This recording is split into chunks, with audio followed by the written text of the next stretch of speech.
the body is about cell communication.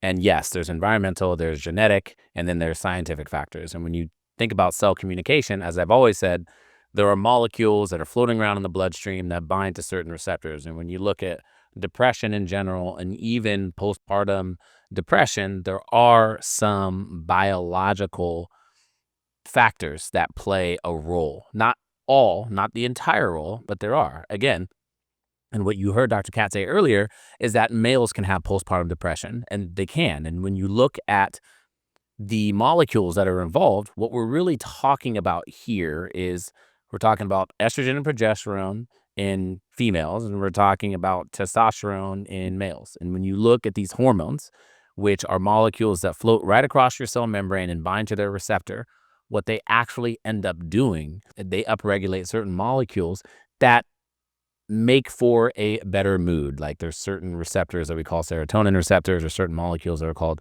serotonin, right, that end up affecting your limbic system, which is the system in your brain that's responsible for your emotions and things of that sort, right? When you look at testosterone, it does the same thing in a male. And so again, this isn't the primary factor, right? And when you look at the studies over the course of time that have been done, it's not, oh, this is the only biomarker. That's not the case. But we know that when a woman is pregnant and you have high levels of estrogen and high levels of progesterone, and then you have the baby, those levels drop significantly.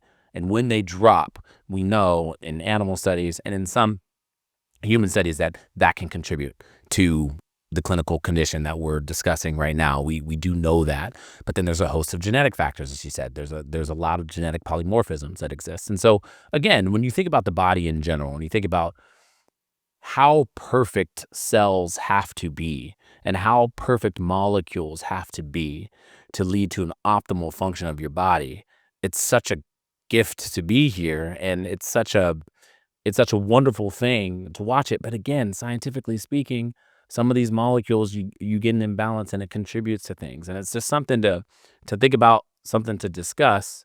And this is what can lead to some of the diseases that we're talking about today.